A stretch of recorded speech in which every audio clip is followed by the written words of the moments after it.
The phone rang at the worst possible moment.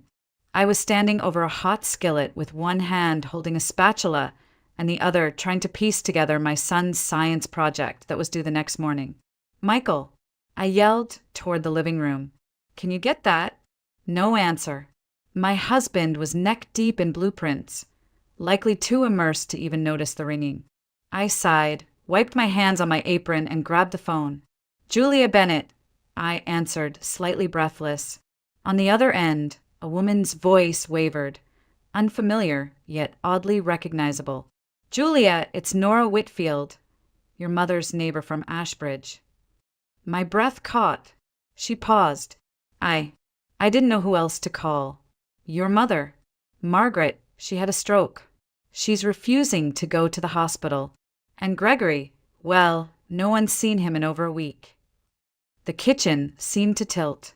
I sank into a chair, my mouth suddenly dry. "What do you mean no one's seen him?" Nora hesitated, then said he left a few days before the stroke, said he had business in town. But he never came back. "I've been checking in on her, but she only responds to you now." "Please, Julia." I didn't think. I just said it. "I'll come." Later, I'd wonder if I made that decision too fast, if some part of me had been waiting for an excuse. Michael wasn't thrilled. He paced our bedroom while I packed. "The kids have school. I've got a deadline next week." "Julia, you haven't seen your mother in over 10 years. You're seriously going back now." I didn't stop folding the sweater. "She's alone. Paralyzed. She needs someone." "She's your mother in name," he muttered. "One phone call from her and you're spiraling again." "It's different this time," I snapped, zipping the bag. "She's not just calling to guilt-trip me or ask for money. She's broken." He sighed, rubbed his forehead, and sat on the bed. "Okay, I get it. Just promise me you'll be careful. Call every day." I nodded, throat tight, eyes burning. "I will." The bus ride back to Ashbridge was slow and winding. I pressed my forehead to the window, watching the familiar forests and crumbling fences drift by like fragments of a dream I hadn't dreamed in years. The water tower, the bridge over the creek, that crooked pine tree at the corner of Maple and First. It felt like I was being transported back in time, before Gregory, before everything got twisted. There was a time when I loved that town, when my mother's laugh filled the kitchen and we picked blueberries in the yard. But that was before he moved in, before she started looking at me with those apologetic eyes that silently chose him every time. When the bus finally pulled into the tiny, peeling station, Nora was already waiting. She looked smaller than I remembered, frilier, but her eyes were sharp. "Thank God," she said, hugging me briefly. "You look just like your mother used to. Beautiful."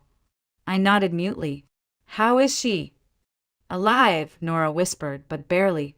"She can't speak clearly, but she understands, and she's been asking for you in her own way." The walk to the house was short but heavy. My legs felt like they were moving through wet cement. The yard was overgrown. The paint on the porch peeled in long, jagged strips. The air smelled of mildew and vinegar. Inside, the house was almost exactly the same, and completely different.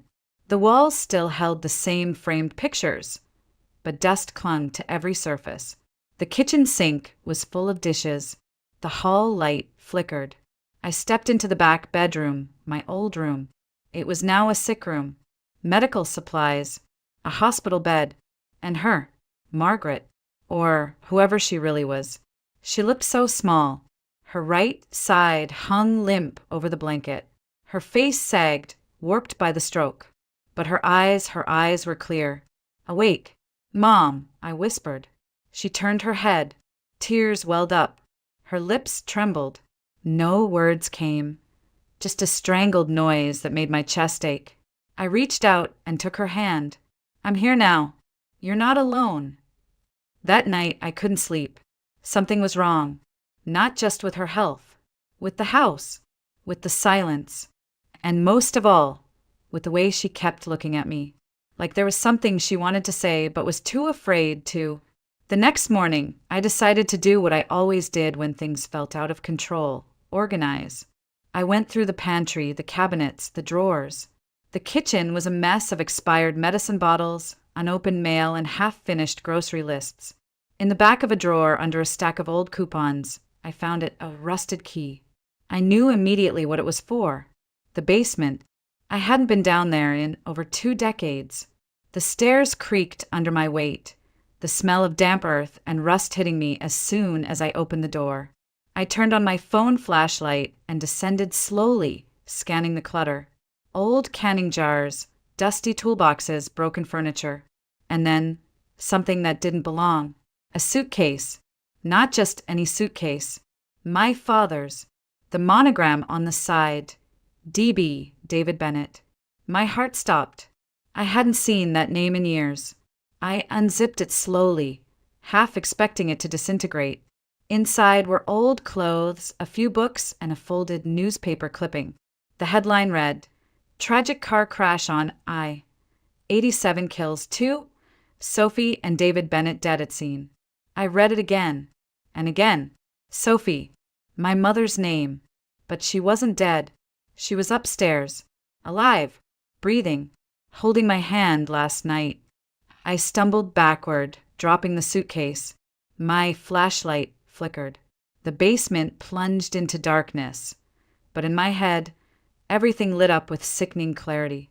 When I finally emerged upstairs, I felt like I was walking through someone else's life. Nothing made sense. Had my entire childhood been built on a lie? Who was the woman upstairs? And where was my real mother? My thoughts were still spiraling when I heard a knock at the front door. I opened it cautiously and froze. It was her, the woman from the bus stop, the one with the familiar eyes and posture too similar to be coincidence. She looked at me calmly, dressed in a tailored coat, hair neatly pinned. "You must be Julia," she said, her voice cool but polite. "I'm Emily Rowe. I believe we have something, or someone in common." I didn't invite her in. She stepped inside anyway. "I came to speak with Margaret," she said, her eyes scanning the hallway. She knew my father, Gregory Rowe. He called me a few weeks ago, out of the blue. Said he needed to tell me something important. Then he vanished. I swallowed hard. "He's missing." "I know," she replied. "That's why I'm here." She walked toward the bedroom. I followed in a daze. Margaret was awake, eyes wide. When she saw Emily, she tried to sit up but couldn't. Her left hand gripped the blanket tightly. "You remember me, don't you?" Emily asked gently. Margaret blinked rapidly, her lips quivering. "What did he tell you?" I asked. Emily turned to me. "Not much, only that he made mistakes, and he wanted to fix them." Her jaw clenched. I waited. He never showed up. I looked between the two women. One raised me. The other could have been my sister. Then it happened. Margaret forced her lips apart and whispered. "Not me." Emily leaned in. "What do you mean?" But Margaret was too exhausted to continue. Her eyes fluttered shut. Emily looked at me, pale and trembling. "What the hell is going on here, Julia?" I didn't have an answer. Just a dozen questions tearing me apart from the inside out. Later that evening, I sat in the old study and opened the dusty photo album I found in the closet. Pictures from my early childhood. My mother, long dark hair, laughing with friends. My father, tall and gentle, holding me on his shoulders. I turned another page. A picnic by the lake. A Christmas tree. And then a photo I didn't recognize. A woman who looked like Margaret but not quite. Younger. Harsher. Her smile didn't reach her eyes. Next to her, Gregory. The year on the back said 1985. And that's when I knew. The woman in that photo wasn't Sophie. And she wasn't the one who raised me. She was someone else entirely. I had to find out who. I had to know why. The next morning, I made a call I never thought I'd make. Dr. Raymond Carter had been the town's general practitioner for decades. He treated me for strep throat, stitched my chin when I fell off my bike, and was one of the few people in Ashbridge who'd always seemed aware. I found him at the small community clinic, a modest building tucked behind the post office, still surrounded by the same chipped white fence from my childhood. He recognized me the moment I walked in. "Julia," he said, peering over his glasses. "You're the image of your mother. Well, of Margaret, I suppose." There was something in his tone that made my skin prickle. I wasted no time. "I need to know the truth," I said. "About her. About Gregory. About who I really am." He motioned for me to sit, then closed the door to his office. For a long moment, he didn't say anything. Then he spoke slowly. I suspected this day would come, but I hoped, selfishly, that it wouldn't. He folded his hands. "Julia, the woman you know as Margaret Bennett. Her real name is Margaret Rowe. She was Gregory's first wife, and she's not your biological mother." I stared at him, unable to process the words. He continued carefully, "Your real mother, Sophie Rowe, and your father, David Bennett, died in that car accident 34 years ago. Officially," he sighed, "but unofficially, things were never that simple." My voice barely rose above a whisper. "Are you saying Gregory faked something? That he replaced her?" Dr. Carter nodded. "After Sophie's death, Gregory pulled strings. He convinced Margaret to assume Sophie's identity. Why? Because Sophie had inherited your father's business, and with her gone, that inheritance passed through you. You were just a child. So he married Margaret, again under Sophie's name, adopted you, and gained legal control over everything." I felt like the floor had disappeared beneath me. "And she agreed to this?" "He threatened her," Dr. Carter said quietly. "Said he'd ruin her, or worse, harm you. She had no choice. I helped process some of the medical paperwork. I was young, scared, and he had connections, money, influence." I pressed a hand to my chest. "So for 30 years she lived a lie. And I grew up calling a stranger my mother." "She's not a stranger, Julia," Dr. Carter said softly. "She raised you, protected you in the only way she could. But yes, she's not Sophie." I didn't remember leaving the clinic. Somehow, I ended up back at the house, gripping the steering wheel, staring at the front door like it was a wall I didn't know how to climb. Inside, Margaret was awake.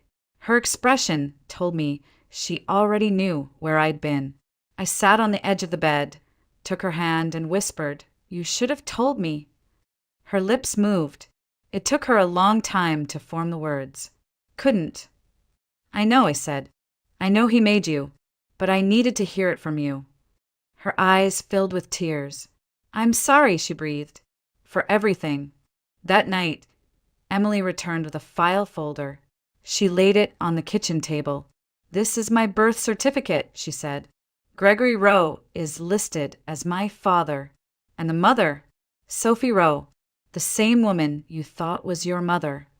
I flipped the page. A photo was clipped to the back.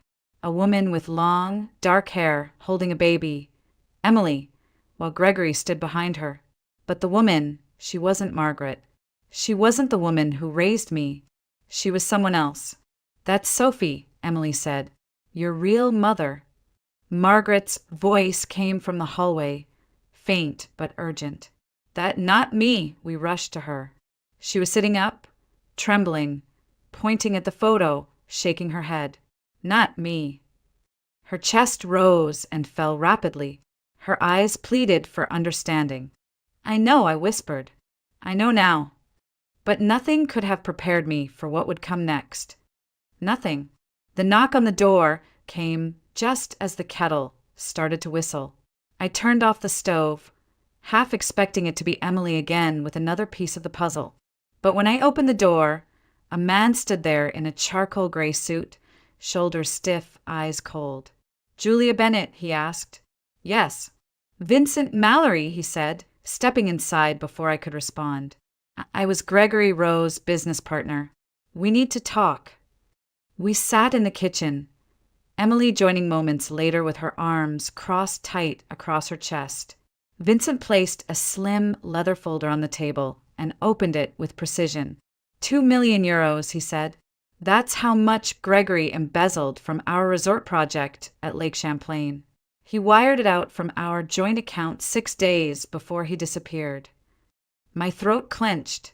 And you think we know where it went? You're his wife's daughter, he said to me. Then to Emily. And you're his actual daughter. How convenient. No one knows anything. We didn't speak to him for years, I said flatly. Neither of us knew what he was involved in. Emily added, he only reached out to me 2 weeks ago. I assumed maybe he had regrets. Vincent leaned back in his chair. Then here's my warning. The money will be found. If not through Gregory, then through whoever's left behind. His assets, this house, for instance, are all in play. This house belonged to my mother, I snapped. It has nothing to do with your stolen funds. You sure about that?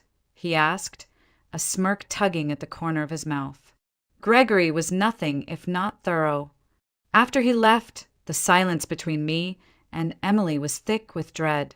He thinks we know something, she whispered. Do we? I didn't answer. Instead, I called Michael. I think you need to come up here, I told him. This is bigger than just family secrets. He was already packing when I finished the sentence. When Michael arrived the next morning, he didn't waste time.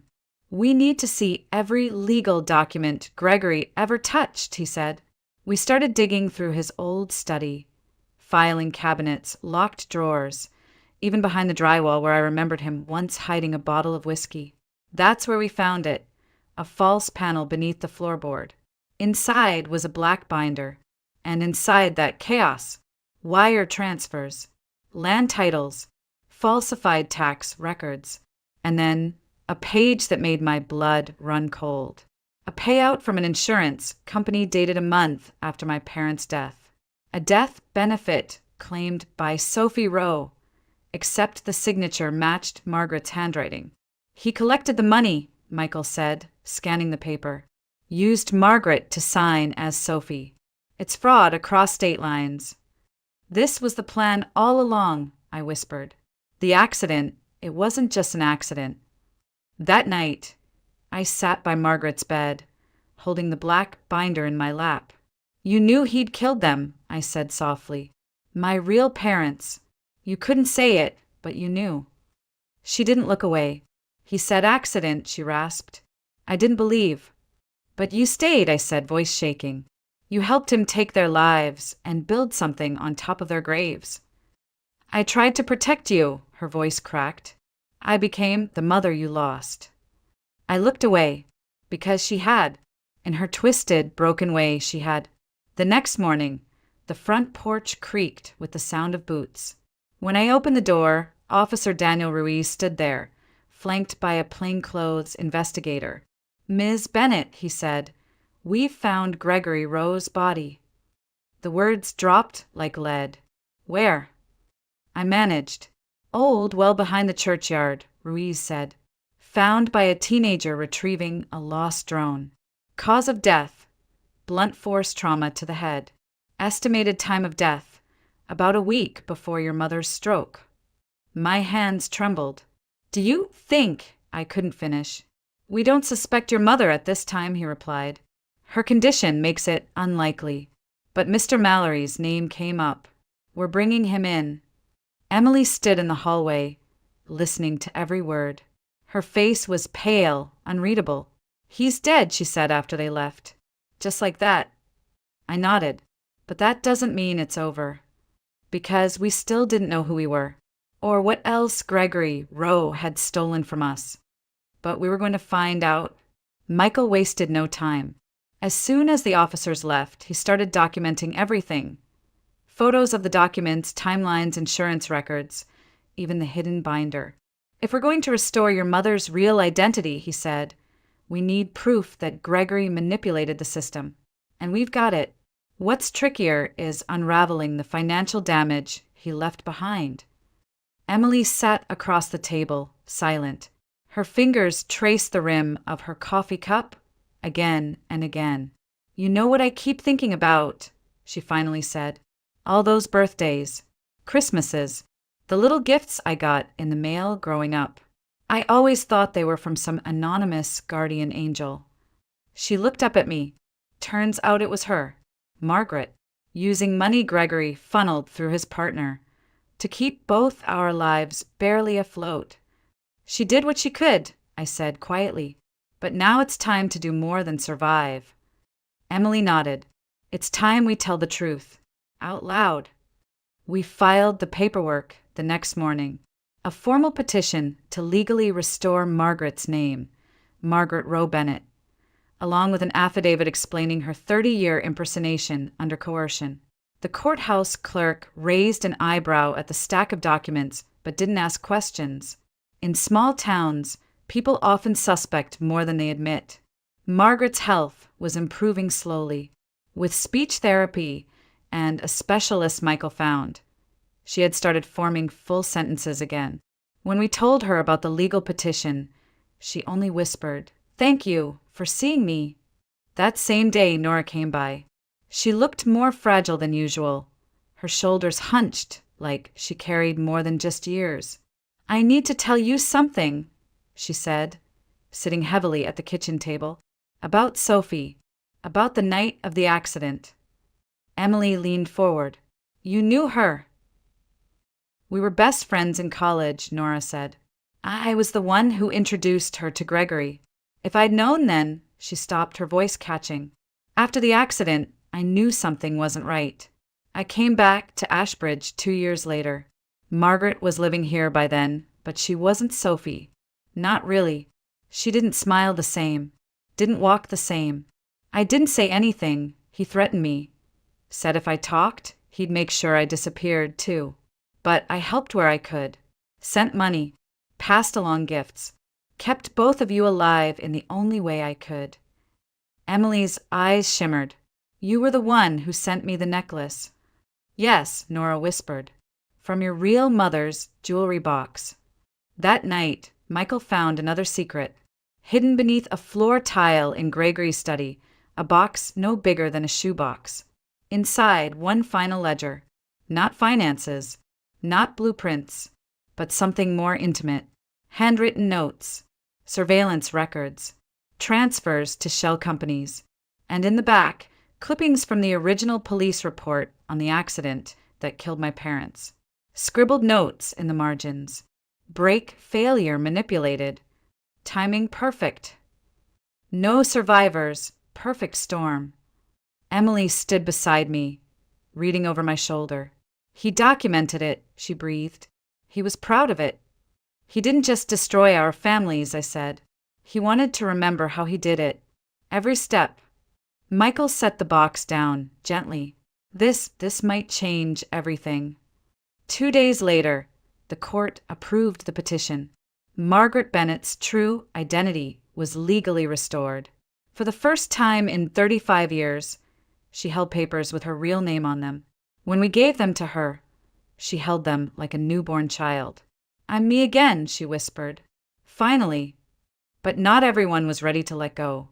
Emily looked at me later that night as we folded Gregory's suits into donation bags.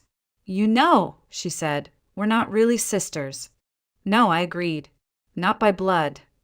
"But I feel like we are," she added softly. "He tried to erase who we were, but somehow we found each other anyway." I nodded, and maybe that's what matters more. As we turned off the lights, I glanced back at Margaret, asleep in her chair, the papers still clutched to her chest. For the first time in decades, she looked at peace. But there was still one more question neither of us could ignore. Who killed Gregory Rowe? 3 weeks passed in a strange rhythm.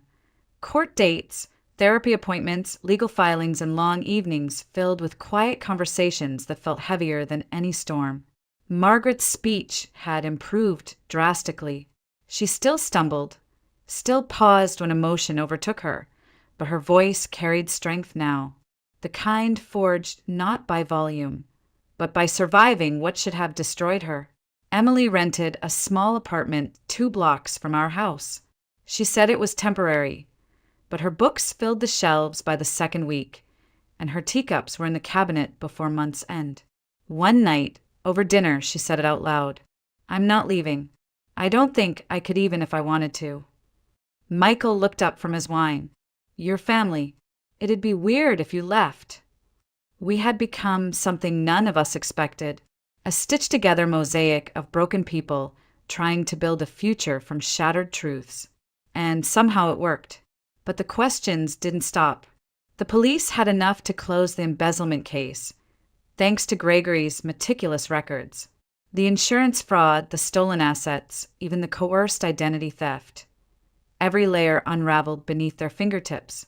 Yet one thread remained tangled: his death. Vincent Mallory remained in custody. His prints were on the pipe. His motive was undeniable, but something didn't sit right. Margaret never asked if he had been arrested. She never asked what had happened in the backyard that night. But she stopped locking her bedroom door. One evening, after dinner, Emily found me alone on the porch. "I still don't know how to feel about her," she said, watching the wind roll through the maple trees. "Part of me wants to forgive. Part of me wants to scream." She knew who I was. She let me disappear. I didn't interrupt. She needed the space to say it. But then, I see her with your kids. I see how gently she speaks now, how broken she is, and I wonder if maybe she was always a prisoner, too. She was, I said, but that doesn't erase the damage. No, Emily agreed, but it explains it. A week later, Margaret asked to go to the courthouse herself. Not for documents this time, for closure. "I want to look at the name on the record," she said. "I want to see that it's really me." Michael helped her into the car. I followed behind with a folder full of paperwork. When we stepped into the clerk's office and handed over the form, the woman behind the counter smiled. "We just updated the record this morning," she said, tapping the screen. "You're all set, Mrs. Bennet." Margaret blinked back tears. "Thank you for saying that." On the way home, she turned to me and said, "I want to move. Somewhere closer to you. Maybe a small apartment with a view." "Of course," I said. "We'll find you something quiet. Safe. Yours." She looked out the window. "I'd like to learn to paint. I never did anything for myself before. Maybe it's time." That night, Emily surprised us with news. "There's a position at a local architecture firm," she said. "They specialize in restoration. Old things, broken buildings, making them beautiful again." "Sounds like your specialty," I smiled. She nodded. "Maybe it's in our blood. Rebuilding what others tried to erase." And for the first time in months, we laughed. It wasn't a big moment. No confetti, no speeches, just the sound of a family that had survived hell and was learning how to breathe again. But deep down, we knew the final storm hadn't passed yet. There were still things buried deeper than Gregory's lies, and we were about to dig them up. The courthouse was quiet the morning we gave our final testimonies. I sat beside Emily on the hard wooden bench, both of us holding folders too full of truth. Margaret stayed home. Her doctor advised against the stress, but I think she already knew we were strong enough to finish this for her. We handed over the binder from Gregory's study, the hidden ledger, the forged documents, the payout trails. It was all there. The investigators flipped through pages with tight jaws, occasionally underlining something, whispering to each other. We told them about the night of the argument behind the church, about Vincent Mallory's threats, about the man who believed money made him untouchable. When the session ended, the detective leaned back in his chair. "It's enough," he said. "To convict Mallory of financial conspiracy, yes. For the murder, that's trickier. He still claims Gregory was alive when he left. But we've got more than enough to keep digging." We thanked them, left our contact information, and walked into the crisp Vermont air like people finally released from a long shadow. But even freedom comes with weight. That night, Emily asked if she could see the grave. We hadn't gone in years. Not since I was a teenager. I used to think visiting the headstone of people I barely remembered was more for show than for healing. But now, I understood. We drove in silence. parked beside the rusted fence, walked past the rows of names and dates, worn down by rain and time. There they were, David Bennett, Sophie Rowe Bennett, forever loved, forever stolen. Emily stood beside me, her arms crossed tight, chin trembling. I never met her, she said, but she gave me life, and then lost hers to a man who wanted control more than love. I reached out and took her hand. She'd be proud of you.